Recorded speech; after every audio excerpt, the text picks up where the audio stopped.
What's up? What's up? This is Ash, your neighborhood ninja. Welcome to another episode of Talks Hit. And today, I got my brother from another mother, KFT. What's up, K?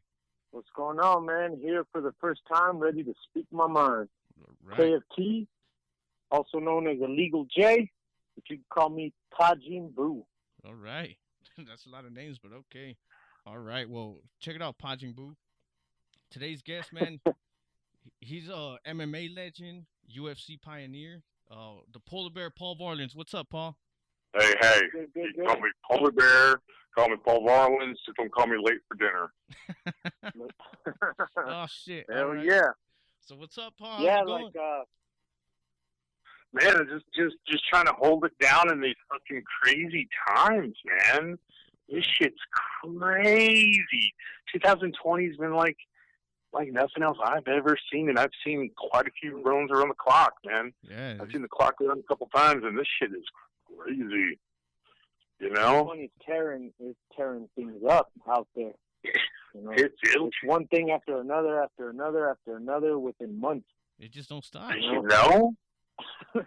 It's just like I'm numb to it now. Like, you know what? The only thing that could shock me is if the earth opened up, the devil came out with Jesus, they started making out in front of me. I'd be like, damn, that's something up there. Okay, like, but besides that, I'm ready for everything, man. Hey, what'd you think about who won the election? Oh, well, you know, dude, here's the thing. The president that's going to be now is going to have to deal with what the last guy did. Right. So, like, the first 4 years, like all the good things that have been happening, the economy staying strong and everything like that, I'm a firm believer that has to do with the last guy's work. Okay? So we're going to see whatever happened from, our last president. We all know who he is. His hustling and bustling. Like, we'll see it kind of start to come to the surface within the first year of this presidency. Yeah. So if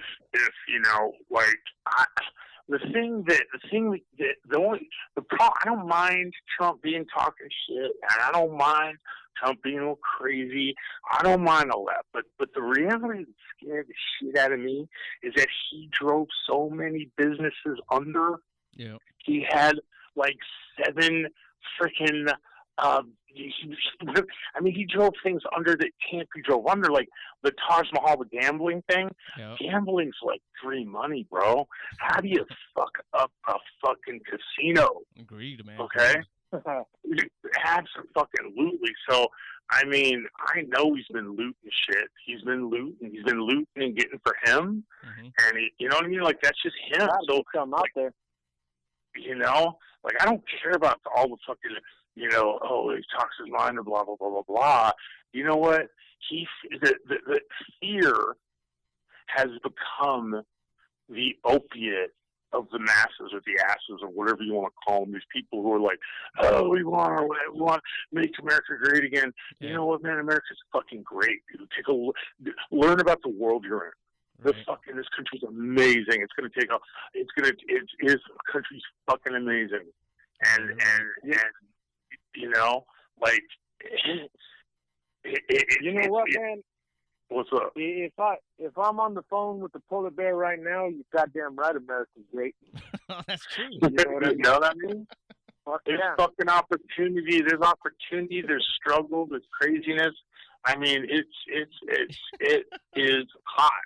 America's hot, man. America's is the greatest. It's also fucking evil, and it's beautiful, and it's corrupt, and it's just, and it's like any fucking thing. It's real, right? Yeah. And we got to strike a balance and try to work towards our better nature.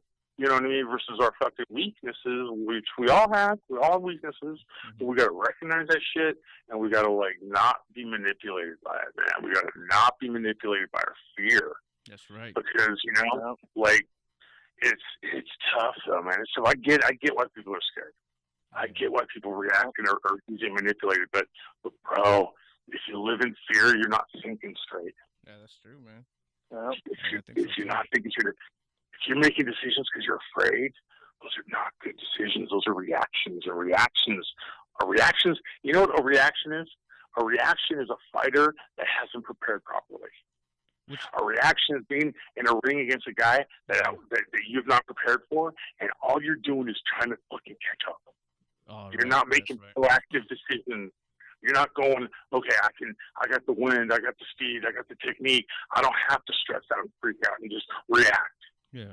When you prepare properly, you know, for a fight, you're driving it. You're at the steering wheel. That's fucking awesome. Do you consider that the same as winging it? Like, oh, well, I'm just going to go in there and I'm going to do what I do. Oh, well.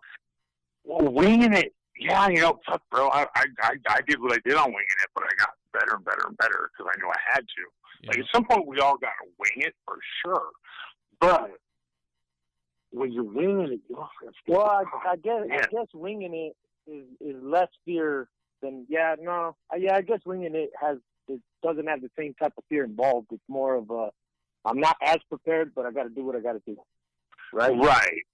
Fear comes in when you can't even wing it. Fear's coming in because you ain't ready. Yeah. Okay.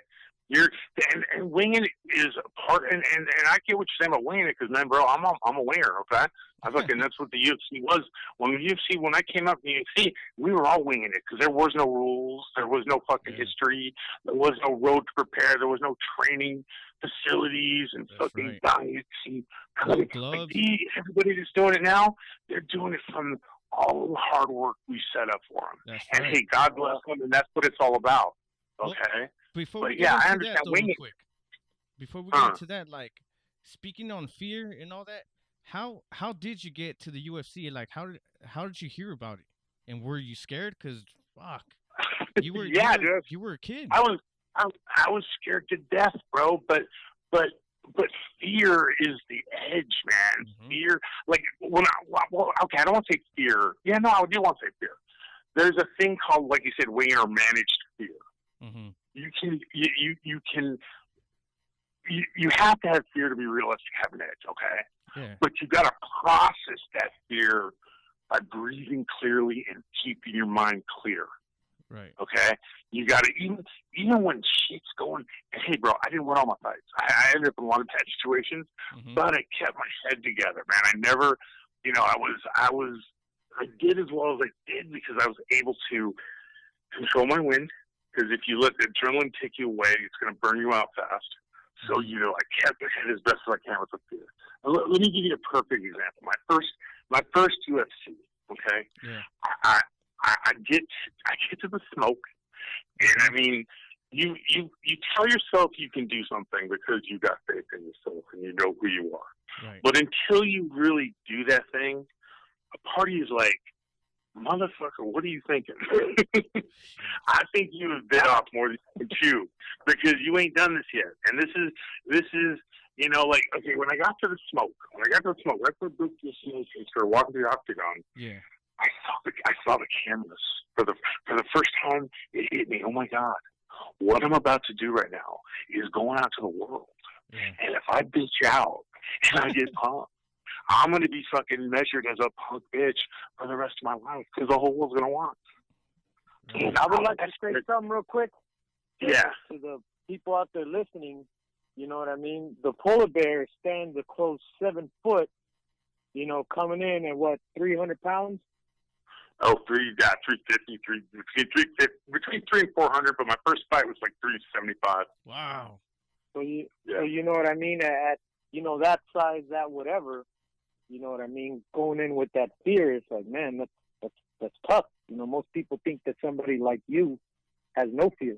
Yeah, definitely. That's a lie. No fear is a lie. You tower everyone. You tower everyone. No, you got the, right. You know what That's I mean? denial. Denial, fear without processing is denial, and you ain't ready with denial. You gotta taste that fear, choke down that adrenaline.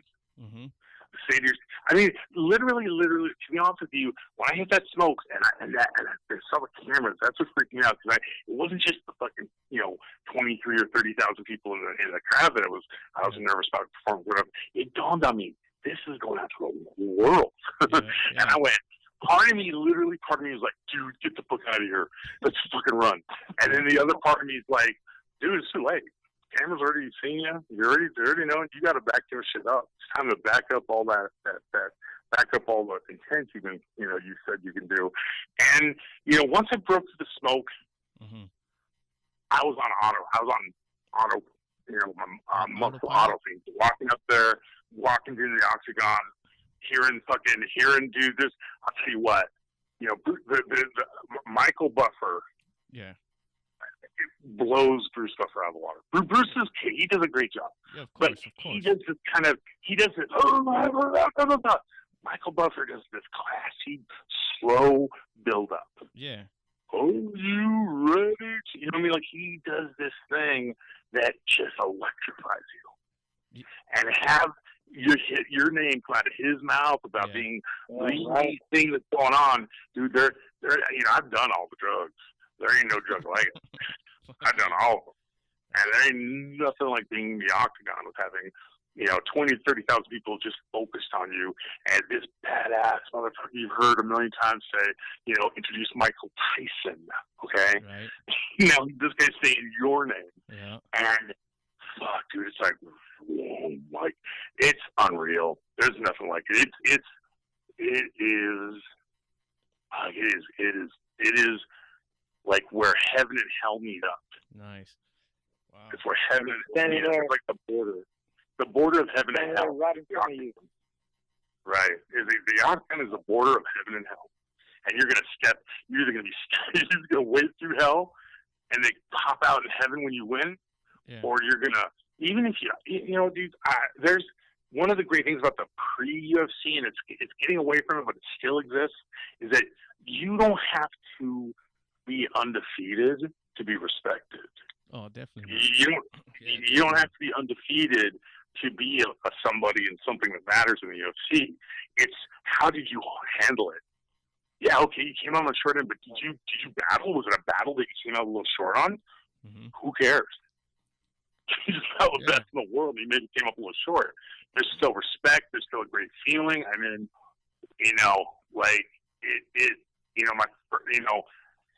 my first fight with the Cal Warshinger, who passed away a couple years back, a great guy, great man, great fighter. Right. We were swinging, and he was landing on me, and he couldn't put me away because I got a thick ass jaw, and then I dropped that illegal elbow. Yeah. I dropped that 12-6.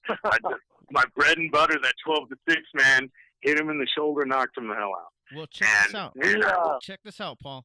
We got a big story on that. Yeah. Win that I don't know. I don't believe that you recognize or the world of MMA. But I'm gonna let Ash tell you about it, and it's something that we've always said, man. If we ever get the chance to speak to the Polar Bear, we gotta say this. Yeah, the Cole. You know what I mean? Fight. Yeah. You have the most unique win ever in history. And it's the only time I've been watching MMA for a long, long time, and I've never seen a win like that. So you do the elbow, right? I don't know if you heard this before, and I hope not, because then I'm gonna sound like a dick. But anyways, you did the elbow, drops, knocks him out, right? He taps, the ref jumps in, ref stoppage, and they throw in the towel. You won, and everybody they throw in the towel. So, I don't know if you've ever realized that. I've never heard that angle, and I love that. And one of the things that people and I thought you were going to get it, but one of the things that nobody's fucking recognizes, that's a shoulder body blow knockout. Yeah, right. That's true. I've never seen, and it's a legit knockout because his hands drop first. Yeah. Like, there's a difference between you can't fake dropping your hands to your side and going face first. Yeah. If a guy just wants out and he's faking a knockout, they hold their hands up to their head and they fall forward. Yeah, right. I dare you to drop your hands to your side and fucking fall face first. It's not, we're wired to cover up our head. Yeah, definitely. So yeah, dude, you're you know what, dude, you're right there. You're right there. And that's one of those things that I've always been I love Cal Warshinger. I respect the shit out of him. But I never got props for a body blow fucking knockout. It wasn't like a gut shot. Well, it was a shoulder shot. Well, I thought it was in back of the head. I'm not gonna lie to you. till you set it Yeah. right Take up. a good look at it. Take a good look. Hit him in the Yeah. shoulder. Hit him Either way, right on man. the sciatic nerve. And you know what? When you look at a fight from different angles, Yeah. it'll look different ways. Yeah, It definitely. will look different ways. But take a look at it. Try to find a good shot from the side view of it. Hmm. And yeah, I connected to his shoulder and he went down and man, I was fucking amped. And one of the things I was proving to myself in the UFC too is I've got this. The polar bear is not just a nickname; it's a reality. I've got this rage in me that had surfaced a couple times in the past, and bad things happen to people when it happens. Yeah. And I had to prove to myself I could control that thing because. Well, So, another thing to backtrack a little bit. yeah, You were about 25 years old, right? UFC, yeah, right? So Yeah. that's another thing to keep in mind is the mentality you were at 25 years old. Because I remember who I was when I was 25. Right. Jesus Christ, you know, I'm Yeah. nowhere near where I'm at right now, at all. You know. Not at all. Do you remember what I did right after that? After I came up from that him being counted out. Remember what happened right after that? Is that when you ran up to the camera? Headbutted the camera. Yeah. Headbutted the camera. Yep. That was the polar bear. That was some real shit. That was not anything. So That was me reining in the polar bear. so Like, that he was explains that look. leaning. Was that your first Valley Tudo or back in the day That was- NHC or MMA bout you had? You know, dude, I had 6 months of training before my first UFC. God. Yeah. I was at a little school in Santa Clara, San Jose Bay area, Hmm. and I saw a UFC. I saw UFC 4 or 5 at a friend's house with barbecue, and we were drinking beers. We both played football, San Jose State, before. Hmm. And I looked at it and I said, "Dude, I think I could do that." And my buddy who played for BG, he goes, "Bullshit, you could never do it." We made a $5 bet. And that What was the fuck? really the beginning of me deciding I was going to do this. I made a $5 bet with a buddy of mine. Then I went to this little martial arts school I was training at. And the only reason why I could go to the schools because it was not like your traditional kind of thing. It was just these kids who were just kind of fucking around, making up their own style or whatever. And so I could go there because I was not into like a lot of regimen, a lot of structure or whatever. So I was at full school, and it was Monday after that weekend. And I was stretching, and I said, "You guys heard of the UFC?" And they're like, "Oh, everyone went crazy." And I'm like, "I think I can do that." And they're like, "Are you serious?" I'm like, "Yeah, I think I can." And we trained, and then I come back for the next training session the next day, and they're like, "You're in." And I'm like, "What?" What the fuck? Like I planned on training for like at least a year, Right. right? And they fucking got on the horn. They fucking bullshitted about my credentials and all this shit. You know that I was this fucking That Tom or was at the something. school? That was at That the was school you were training at? Yeah. They fucking just called up the UFC somehow, got a hold of them, and got me into the UFC. And I knew that I wanted more time to train, Yeah. but I realized that if I don't take this opportunity, even though I've got like 6 months to go, I'm probably never get the opportunity again. If I turn it down now, I won't have this opportunity again. So I said, "Okay, fuck, let's go for it." Damn. And so I had 6 months to put together myself as well as I could. And I had some wrestling in high school background. I had a little bit of martial art background. And I played football mostly. And, but I knew I could. I knew that I had this thing inside me that if I could tap into it, this polar bear thing. Before your first fight, did you ever think you'd fight so many legends? Because you fought, which I want to get into. Bro, You know, they weren't legends yet. They weren't legends yet, man. They were exactly. they were people who had between 10 and 25 years of experience in their particular areas or whatever. Hmm. So I knew that they were very dangerous individuals. Exactly. But we were on our ways. We were on our ways to becoming more. You know what I mean? Like I'm not the same level of Gracie, there's no doubt, and I'm not. You know what I mean? I think I could have done well with Shamaka. You know? Yeah, I was gonna ask you. And Dan Severn, Dan Severn was, the fight I had with him was was all fucked up because I didn't. That's another story. That's a whole other story. Like UFC 7, I was supposed to be automatically put into the ultimate fight, and they jerked me around and put Keith Hackney in, who'd never been a runner-up, and so I threatened to sue them, and they were just jerking me around. The UFC themselves didn't really like me. Like, let me give you a little secret to the UFC in the tournament days. Yeah. What SCG, the Semaphore Entertainment Group, the original promoter, well, not the original, but the promoter group that bought it off the Gracies, they would put together tournaments, and they'd put one or two guys that they want to win, that they think should win, that have the qualifications to win. They can market them, they could sell their styles, blah, blah, blah, blah. Yeah. And they fill in the rest of the things with guys who look good, but they didn't believe wouldn't go very far. And I like a pro wrestling scheme. Yeah. Kind of, yeah. Promoters are always fucking with things, bro. Promoters are always trying to fuck with things. They think that they can fucking run things, and I've got the pleasure of fucking them over because you know what? They wanted to say how I was going to, like UFC 7, they were like, I was sick as fuck UFC 7. Like I had the flu. I had 103-degree temperature. I was sick as hell. And they were excited about that because they're like, they called me into like the bar area. They said, yeah, Polar Bear, we got this figured out. You're going to take like fifth place, which means you ain't going to do shit, right?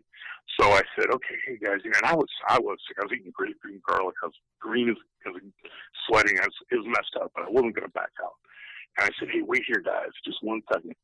And our Davies was there, and Bob Marowitz, all the head guys. And I said, wait here, I'll be right back. I got something for you. So I went up to my room. I used to carry with me this mini, you know what an 8-ball is? You shake it and you get the answers. Yeah. Right? Okay. So I had a mini one. I had a little mini one. And I walked over to the bar with this guy and said, hey, you know what? I shook it. I said, this thing never lets me down. Like, this was crazy. You're not going to believe it, but this thing is always right. And I shook it and I looked at it and I said, oh, hey, gentlemen, you're in for a big surprise. And they said, yeah, Varelans, whatever, blah, blah, blah. And here's what's great. I ended up in the finals. Yeah. Even though I'm sick of the dog. And at 9 minutes into my fight with Marco Huas, those cheap bastards didn't buy enough cable time. Half the cable companies, because their time they had allotted for the show, ran out. So the cable companies unplugged half of the FIFA subscription, so they had to refund all those people. Oh, shit. And, but I knew that happened with some of the fights, but not that one. Yeah, I didn't know like, about that. I heard that it happened with like the Shamrock and whatever, but I didn't know about that one. Yeah, UFC 7, they lost their ass. They fucking hated me. They thought I was playing games with them. Like, they were saying I wasn't even really sick, and I was fucking with them, and blah, blah, blah, blah, blah. And I had a horrible relationship with SCG, but I kept, you know what I mean? Their cheapness and their short-sightedness was always fucking them, and I was always coming out on top of it. It was great. It was fun. It was so much fun. You know what I mean? Like, you know what I mean? Like, these people want to have control, and I love taking control from controllers. Hey man, what? Marco Huas. How were them leg kicks, man? Fucking murder, bro. They were murder.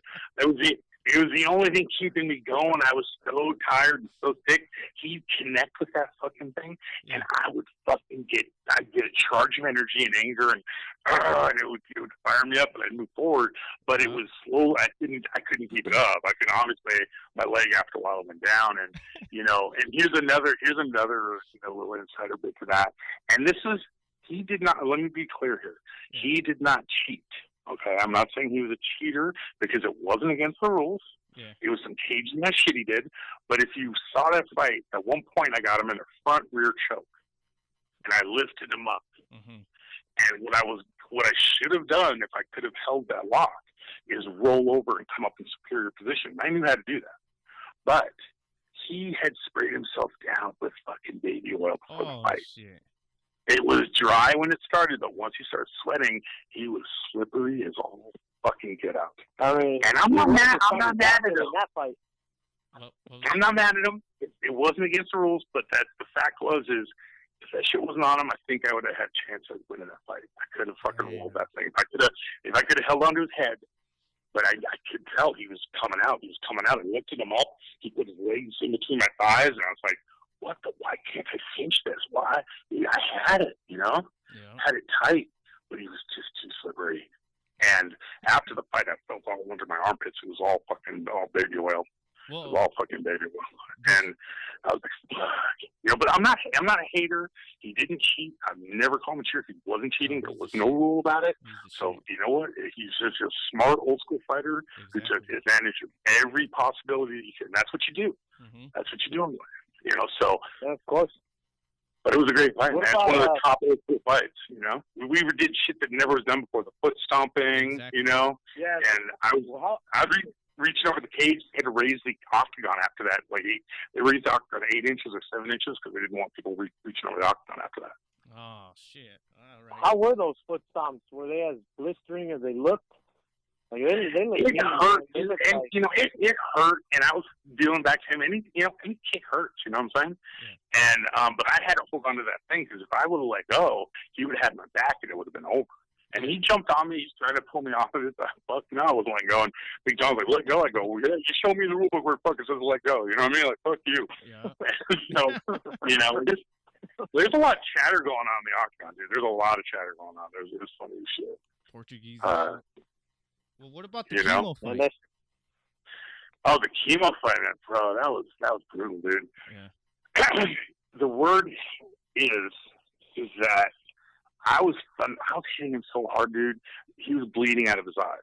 If you watch that fight, yeah. You'll see he was bleeding out of his eyes, but it wasn't like putting him away. And the rumors, I don't know for a fact, but the rumor was that he was on the stuff called Nubain, which is like you have all the energy. It's liquid cocaine. You have all the energy and it numbs you, so you don't really register the shit that's happening to you. Yeah. And he had to go to the hospital after that. Oh, of course. And he was never. They said he was never quite the same after that. And I lost, but only because I exhausted myself hitting him.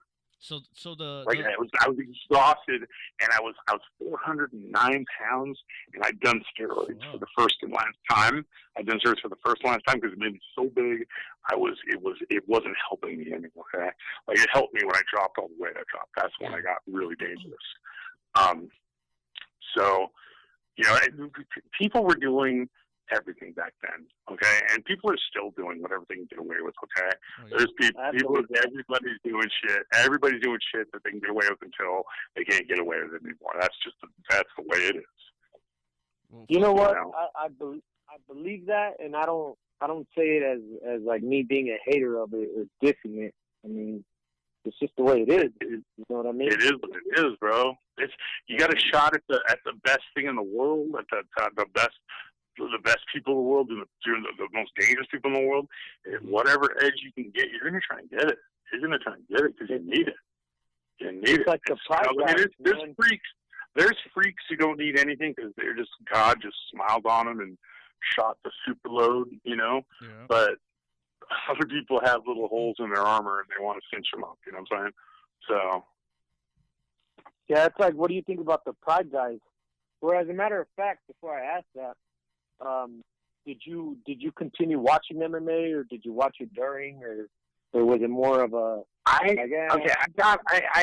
The way it all fell apart when my exit was ugly.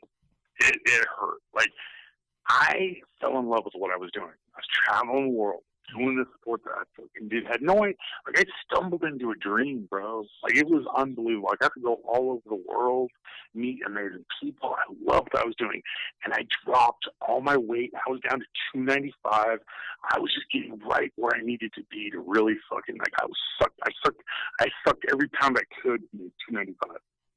Damn. Then it gets banged, right? That fucking asshole, rest in peace, wrestling, nobody should die, blah, blah, blah, whatever. But he's a politician. He used the UFC as a platform for him to try to run for president, McCain, okay? Yeah, and so he banned the UFC. He got the UFC banned, even though he's in the back pocket of the boxing commission, okay? He was taking money from Budweiser and boxing and all that, and he was playing politics and fucking fucked us over. And so it got taken away, which was it hurt, man. It fucked me up. Like, dude, you know what? It's one thing when you're an athlete and you either get too old or you get injured or you're just not good enough. Right. We all know that happens, and that's good. But it's not just supposed to disappear on you one day. It's like I showed up for work and the building was gone. You know what I mean? Yeah, exactly. It was fucking, and I didn't deal with it real well. But then it gets brought back eventually, right? Almost a year later, they bring it back. But then they bring it back with this 265-pound rule. And once again, I was squeezed out of the thing I helped start. And I dealt with it poorly, bro. I went on I had basically, I'm clean now for almost 5 years. But I went on That's good, man. Congratulations. My byproduct at the end of my career, though, was a bad choice, and it was called crystal meth. Oh, man. And it kind of reeked. Yeah, fuck that for sure, bro. But I was so fucking depressed, and I was so empty inside, and I went through this month where my literally, dude, it's like a country song. My best friend fucking committed suicide and died. My literally the girl that I was dating, who was super hot but a totally fit person, she gave me mono.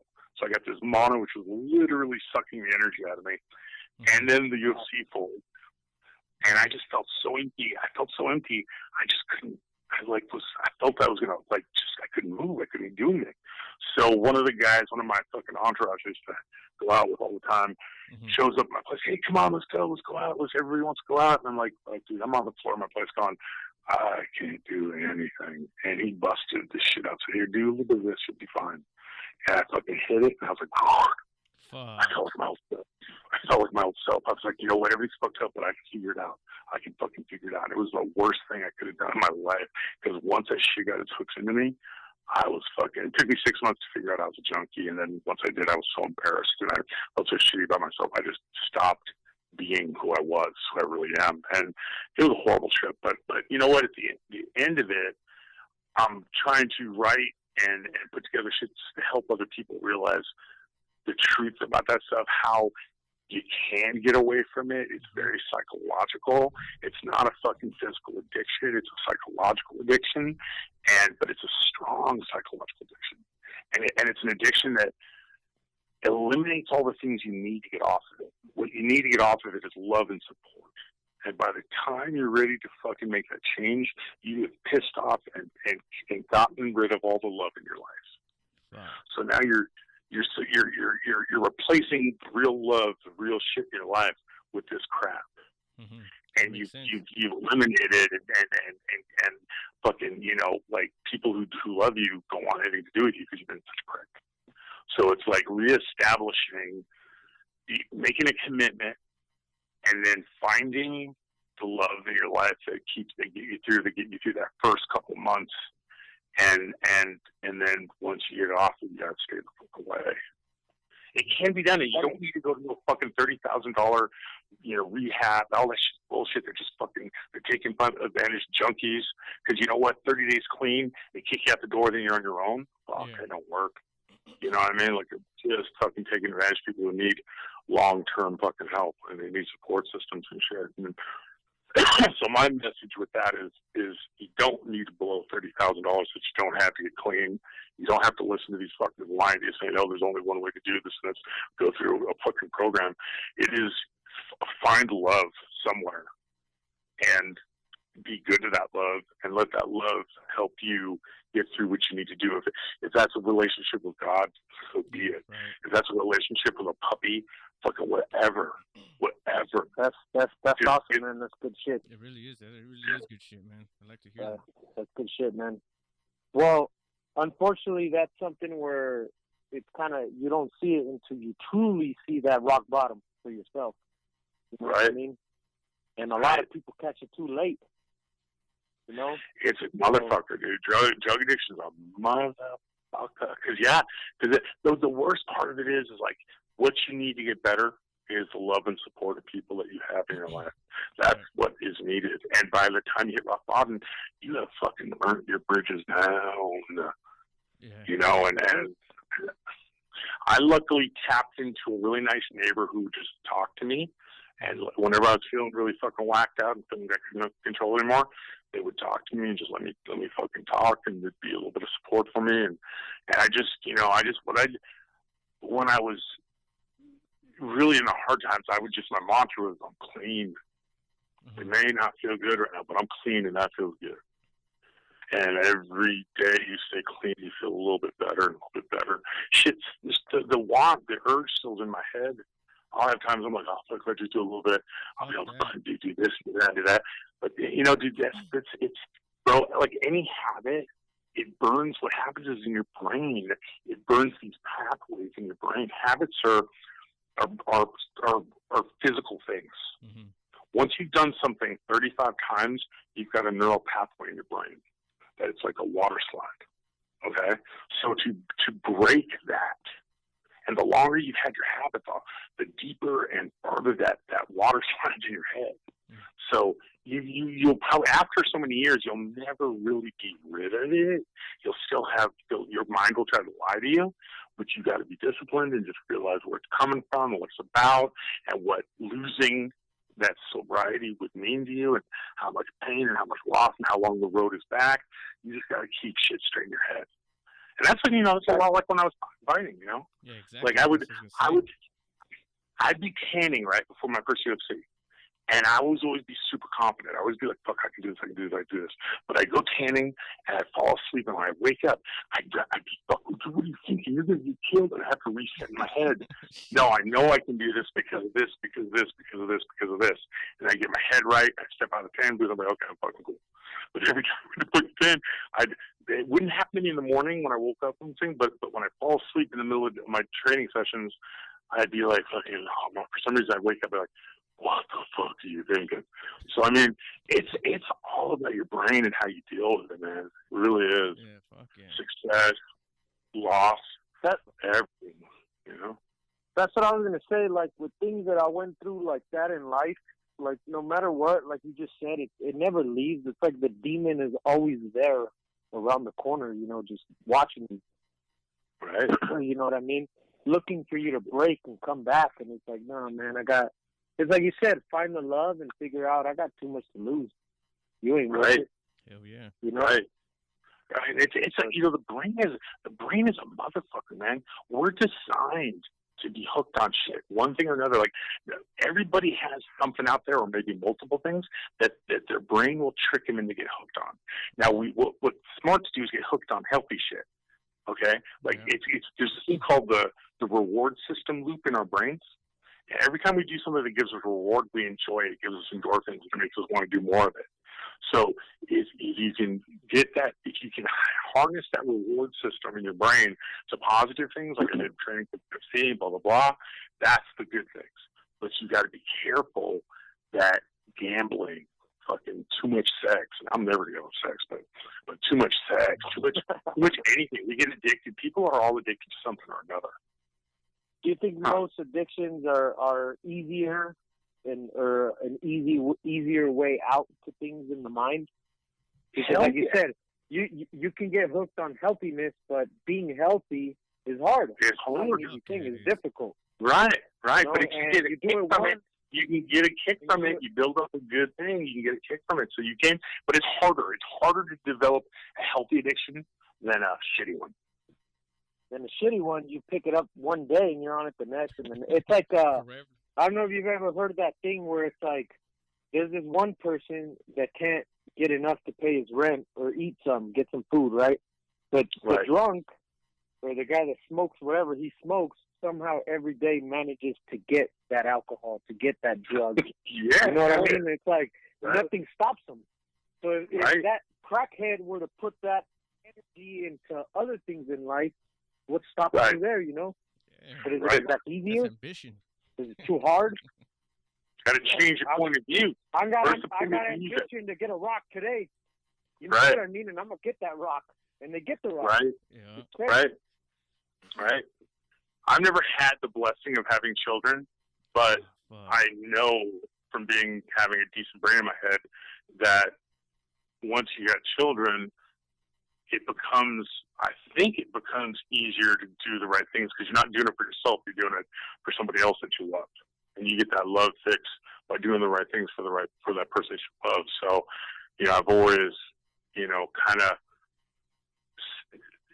I mean, you know what I mean? Like what blows my mind is a person who's full blown addicted and they've got children they should be taking care of. That should be straightened out. Yeah. That should be straightened out pretty quick because you know what? It's one thing to be a fucking junkie when you're on your own. You're hurting yourself mostly, and then maybe your friends around you. But when it comes to children, I've become less caring or forgiving. Like that really does suck to hear that you went through all that shit. Cause all these years, I'm like, man, I bet you he's doing fucking badass. He don't even need to fight. It's all good though, bro. It's all good. Those struggles Yeah. I've been through make me ready for whatever's coming next. That's So right. I've got to, you know what I mean? Like I would, you know what I mean? Like I have this kind of faith in myself that you can only get from having no backup. I mean, it's like you said, man. You're over there, UFC 6. Was that like 95, right? 25 years old, and the next day in Denver, Colorado, right? Or where was that one? Never mind. Where was that one at? That was Denver. Yeah, the next one was Denver. Yeah, that was Denver. Oh no. It went Casper, then went Buffalo. Casper, then Buffalo. And then from there, you're in the Ukraine. Yeah. There, you shoot up to the Ukraine against Igor. You know, you're in Japan, you're in Brazil. Yeah, dude. Geez, where was Rings was Holland. Rings was in Rings. The Rings fight was in Amsterdam. That was fucking blast. Amsterdam. I bet that was awesome. Yeah. I bet that was awesome, man. Just jet setting, man. I went from what's funny? You hear something funny? Is that Rings fight in Amsterdam? I had a fight in Brazil, a Vale Tudo. Yeah. In Brazil the week before, and I went from the South Pole, the South Equator, to the over the equator up to the north. So I went from summertime to wintertime in a week, and I had my eyes split open in Brazil because the promoter let the other guys take their hands up and told me I couldn't take my hands up, so I got opened up by Nick Nutter in my first fight, and they got stopped because I was opened up so bad. And then I went to go fight in Amsterdam. They're like, "Oh, you can't." I had stitches around. They're like, "Oh, you can't. You know, you can just. Hey, I need the money. I'm here. If you don't let me fight, you're gonna pay me, and I'll just hang out." And they're like, "Oh, okay, you fight." And they do it now.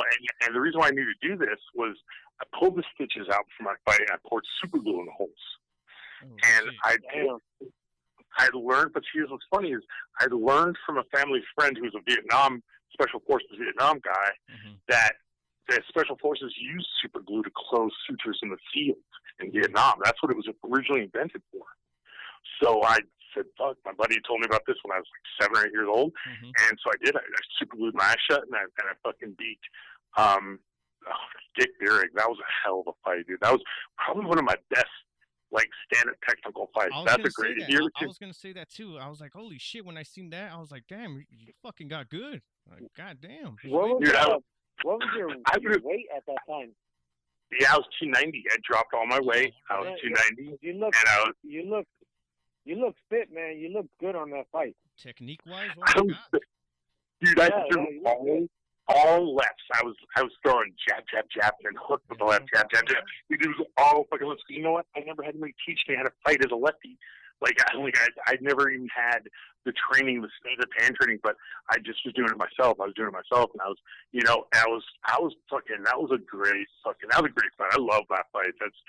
When I threw that hook and he spun and went through the ropes, dude, it was amazing. It was amazing because he was pretty dominant before that, and the crowd went silent, and the referee just stood and looked, and I'm like, are you going to count? Are you going to count? because right before that second round started, the referee asked me, he goes, do you want me to stop this? I can stop this, because he was throttling me pretty good up to that point. And I was like, no, you stop this, I'll kick your ass. And so we said, oh, okay. And to speaking of what a good guy Dick Bierig was after that fight was over, we were rolling around, going to all the marijuana places, and people were like, the Dutch people are very straightforward. They don't fucking sugarcoat nothing. And they were like going, he was kicking your ass, and then you knocked him the fuck out. How did you do that? And he'd be standing right next to me, and I'm like, man, you know what? Part of it was this, is that once again, the promoter set the fight up for him. Those gloves that we were wearing, I don't fight with gloves. Right. And I was looking, And the rules were a stand-up. It was basically a fucking kickboxing event. And he was like the Northern kickboxing champion of Northern Europe. And so it was set up for him to get over using my name. Exactly. And I realized this. And that pissed me off. I was like, that you don't want to insult a guy who has a lot of heart. And so that's basically what happened was they kind of just fucking pissed me off. I was like, I'm not going down. I ain't going down. And it was like that one had that hook. I was one of those moments where, okay, remember I told you how fear, you can't make proactive decisions? Yeah. In that fight, I was so clear-headed because I was so kind of like, I'm not going to let these guys get over on me. I was controlling my breath, and I was just clear. I was so clear during that fight. And when right before I hit him with that hook, his hands dropped and his eyes went huge. And to me, that was a mark that he just was quitting. He didn't want it anymore. He was like, I've hit him with everything I have. He won't go down. And I just saw that opening. I was like, okay, you're done with this, aren't you? Oh, wow. And he was, you know, it was good. It was good. Well, he did give you that look. He did give you that look of like, oh man, say a promoter takes you and says, hey man, don't worry about it. We're going to give you this guy. He's going to come in. You're going to beat the shit out of him. You're going to look good. Do promoters do that with fighters, or? Yeah, they do. Do you believe they do? I wasn't one of them. Everybody was trying to use, because I developed a good enough name, but they were always trying to get guys to get over on me. Like UFC, the UFC that was they called it the David and Goliath, where I fought Joe Moreira. Yeah, Joe Moreira was supposed to be the next Hoist. Yeah, he was supposed to be the next Hoist, and he's an amazing jiu-jitsu guy. Fuck yeah, he is. But when I connected with that first real good shot, and his head almost hit the ground and bounced up. Yeah. He wanted no more to do with this shit. He started backing up. And it was a problem because we were in Puerto Rico, and the fans were booing like crazy. And I talked about the crowd. I was like, dude, come on, we got to fight. I drew a line to turn around, but he was, once he got a good taste of a good shot, that's not jiu-jitsu. Okay? Jiu-jitsu's not fucking being hit in the head. And so he was, you know, and here's what's fucked up is I took out the guy that was supposed to win it. That was my tournament. I should have won that tournament. What happened is I'm going backstage, and the Puerto Rican people are throwing cans and throwing ice, and they're just going nuts. Yeah. I slipped on fucking ice cube, sprained my ankle. It swelled up so huge, so fast. And I still was going to fight, though. I was going to fight still. And the UFC, the doctor said, no, you can't do it. You can't do it. I go, it's not in the fucking rules. It's not in the rules. I can fight with an injury, okay? And they just cheated me once again. The UFC fucked me over so many fucking times. With Tank Abbott, I didn't tap out or was knocked out. John stopped it. It shouldn't have happened. That was not in the fucking rules. Hey, were you surprised by that? Were you surprised by Tank taking you down? I couldn't believe that shit. Well, he's built like a fucking triangle, dude. Yeah. Like he's built like he's all squatty and short, and that's fine. That's fine. He had the leverage. Yeah. It isn't so surprising that he took me down, but he could never finish me, bro. He would have punched himself out on me a lot like I did on chemo.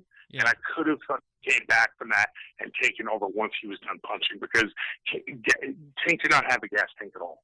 And no gas. I had no gas tank. He had less than me. Let's put that one, okay?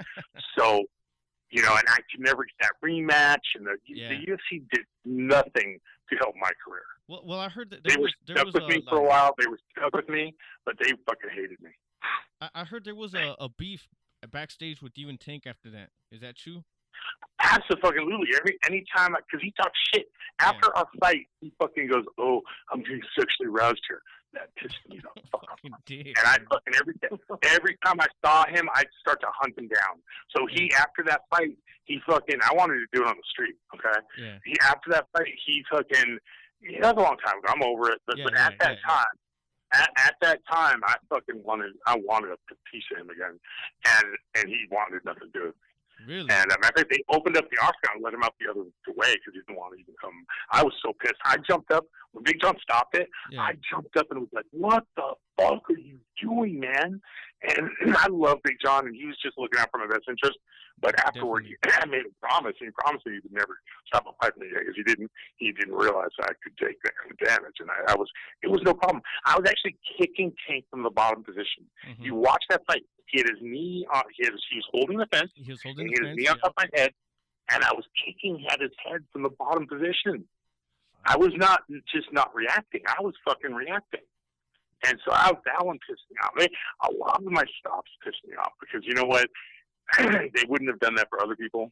Yeah, right. It was like, hey, we want rid of, time for Varelans to go away. But once I hopped up and I was so livid like that, the fans' reactions were all on my side. Like, why the fuck you stop it? Like, they got a ton of mail from fans going, what the fuck, man? Varelans wasn't beaten, blah, blah, blah. So they had to put me back in. They had to keep bringing me back even though they didn't want to. Because the fans were like, fucking, what?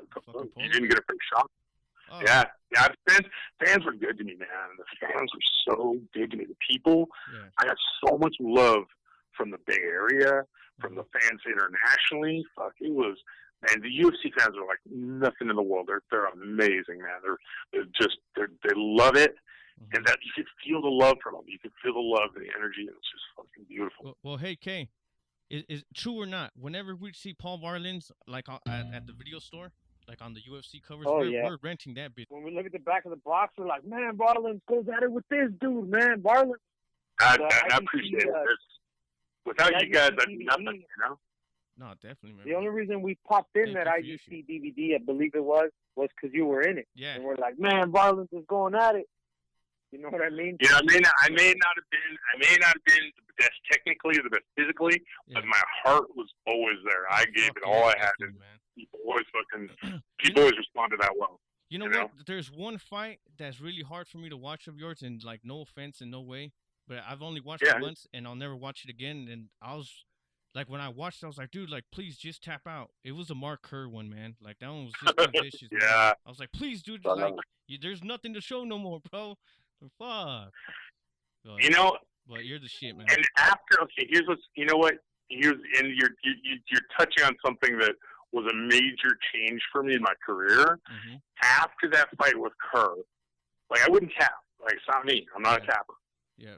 And nobody knocked you out, right?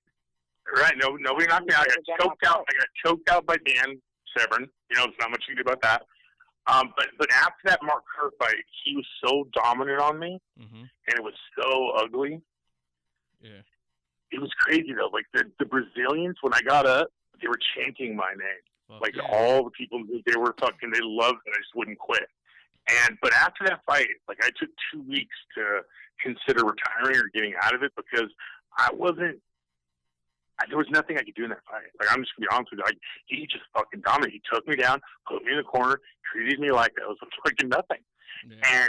And that was hard. That was fucking hard. Like I was okay with, like, the fact that, hey, he didn't break my will. And that's really what's most important. When it boils down to what's most important. But I had to take 2 weeks to figure out, can I rise to the level of a guy like that? And he kind of helped me in a way, though. Mm-hmm. He was shooting so much fucking steroids, of course, like in front of people. Like he was doing shit even in front of us. And that was the one thing in my mind. I said, you know what? If he needs to lean on that hard, I can get there. I can beat him. I can get physically, and that's when I trained. I committed to training 6 hours a day, 3 2-hour sessions a day. Right. I made a complete commitment, and I, that without that fight, I couldn't have made the changes that I made because you don't know until you know. You know what I mean? You don't know where the watermark is until you see for real the watermark. With the success of like how UFC ended up blowing up mainstream. Like how did that? Well, I'm back. You know what? I'm back to it now, and even more so the female fighters, because I really believe that the women fighters right now are better than the men right now. I see what you're saying. Thank you. They bring it without any concern for professionalism or respect for the other guy. Bullshit. They're afraid to fucking lose because they've gotten so far, and they're tentative because they're afraid to take chances.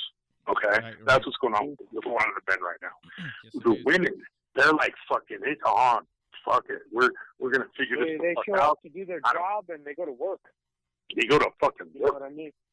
Yeah, and it's none of the bullshit. And that's brought me back. It's brought me back into being a fan. You know, like I'm a fan of a lot of the lady fighters, and I'm still, there's still a lot of really good male fights out there. But you know what, bro? If I'm going to put money down for an event, and if it's a women's event on there or it's a guy's event, I'm putting my money on the women because they're going to entertain. So I'm gonna get my money's worth out of the women's fights. Who's your favorite women's fighter right now? Oh fuck! I'm so bad with fucking names. That need to work with somebody who's got good names. But that little fucking Chinese broad. I don't know her name either. Oh, yeah. It's God damn, I can't think of her name. It's yeah, she's a machine, bro. She's a fucking machine, and the girl she fought too. I mean, they both have my fucking respect, and I'm mad. Yeah. Look, she came out looking like Frankenstein. She got her fucking head swole so much. Yeah, but you know what I mean. But like, yeah. So like, right. I need to get better at getting the names down and everything like that. But I watch the women's fights, and I look for, I see a lot of hyped up guys fights, and there's some good fights happening, but they're not as crisp. Okay, if I want to just like qualify it, the guys' fights are a little bit because they're so tentative. Like the women's fights are crisp and hard and primal, like it's supposed to be. So that's kind of where I'm at with it right now. And like when I watch a fight, I can break down the psychology of it really, really good. Like I can tell you why. I have a really good idea of why they're doing what they're doing and how they're approaching it. Like it's like that's my area of it. Like I can climb in the heads of these people and tell you why the tentative is happening, why they're not trying for this or that, and get there. And it your actions are just a reflection of what you're thinking. Okay, right. And it's like like I have such a hard time. He's a really great fighter, but he's just such a douchebag. But like I think he's only douchebag because it's productive for him and he's made the money he's made. What's his name? The Irish guy. Oh, Conor McGregor. Yeah, Conor McGregor. Yeah. He's capitalizing on where our world is right now. Douchebaggery is really popular. Yeah. And I don't know the timeline of it, but you went to ECW, which I have a big question. Yeah. All right. Yeah. And I don't know if this is true, but you went to ECW, and we'll get into how you got there, whatnot. But so the word is that you didn't want to put Taz over, you didn't want to tap to the submission, right? And that I think Paul Heyman or somebody got Missy Hyatt to offer you like a favor.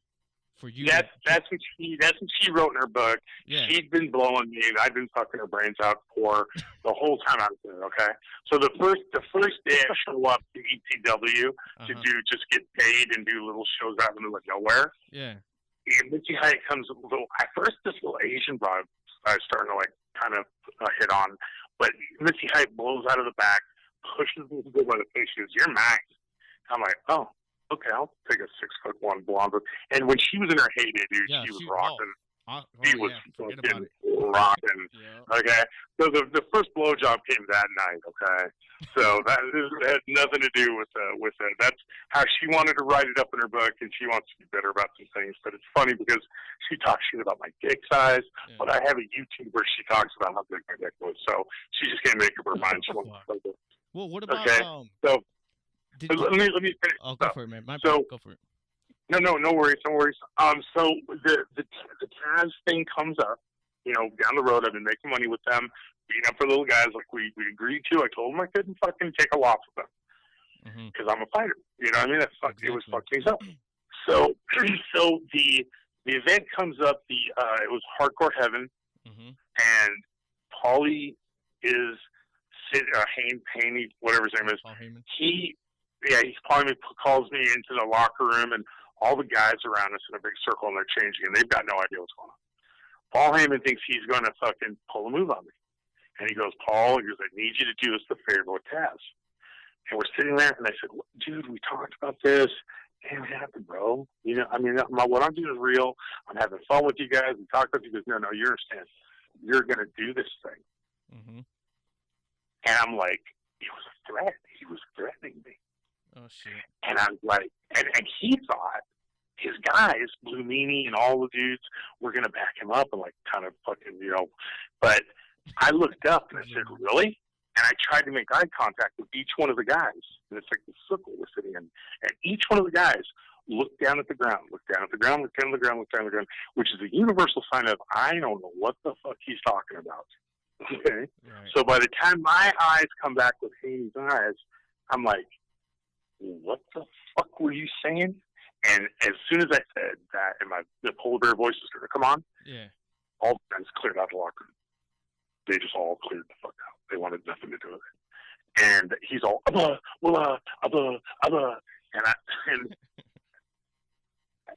not going to say I picked him up and shoved him into a locker, because that wouldn't be the right thing to do. Yeah. But if that did happen, he started negotiating very quickly for a lot of money and offering a cheap situation, which Perry Saturn kicked you, right, or some shit. Yeah, what happened is me and Kaz were doing our thing, and you know what, dude? I'm really proud of that fucking work with him, because we did very little warm-up for it, and I sold him huge. I made it look like he could actually go with me. We had that was a fucking good work. And what happened was his partner that he usually double teams with came in and did he jumped off the top rope and kicked me, and that's, I rolled out, and that's how I got the win. Like, it was a cheap win. So check it out. I seen that kick, man, and I was kind of pissed. I was like, I think it was Saturn, right? It wasn't RVD. It was Saturn, right? Yeah. Right. And he was supposed to hit my chest, but he hit my chin. He wanted to really. Yeah. They were once again trying to fuck around. Yeah. And I did it on purpose, and of course, it didn't even phase me. I'm like, whatever. So I just kind of rolled out. Well, AK, do you got any more questions for Paul? Because we're kind of running out of time. We actually went overtime. Questions for him? I mean, I got a whole bunch more, but I honestly think I'd love to have him back. Yeah, definitely. Willing to do that. You know what I mean? Got a lot to learn. Got a lot, like you said, a lot of experiences he's been a part of. Yeah, that we can't which just. is what life's about, right? But yeah, Paul or Polar Bear, man, thank you for being on here. Seriously, like I really, really appreciate it. It's a dream come true. Oh yeah, man. Yeah, it's cool. And like honestly, we got so much that we want to ask, but time and whatever. And it's just awesome if we can have you back and talk about some more things. Like you said, you dipped your toes in a lot of experiences in life, and that's awesome. And one thing I can say is you've done almost everything that me and Ash, grew up loving. Yep. You've been a part of almost the whole thing, and to this day we still love it. The memories we have being glued to that box TV, popping in those VHSs and watching the fight are just amazing. It was, it's without the people that care about it, it wouldn't have been nothing. I wouldn't have the opportunity. So, you know what I mean, dude? It goes both ways. And I appreciate it. And definitely, And I want to thank Ash for that drawing that he did for me. I used it on my Facebook page and everything. Yeah, well, thank you for using it. That was awesome. Yeah. He shared that instantly. He was like, "Check this out," and we're like, "Damn, he's using it. That's awesome." But yeah, man, this is definitely dope. And like I said, hopefully you can come back and we can have some talk on some other things. Yeah, some other. It's good to hear. All right. It's good to hear, and you still got love out here, man. Yeah, you do. That's good to feel love. It's good to feel love. Thank you. All right. You still got it out here. All right. Hey. Fucking awesome. It's amazing. I was just going to say, man, anybody who's listening, try to hit up my Instagram. Try to grow my Instagram up a little bit, Yeah, definitely. Yeah. Hit them up. Cool. What is your Instagram? Yeah, what is it? That's Paul Varelans, man. Paul Varelans on Instagram. Everybody, all the listeners, hit them up. And anything else? Nah, I just want to say, thanks to Paul. That's really awesome. And give a thumbs up if you know what's up, and give a thumbs down if you're down. Peace. Punk's hit is a shit.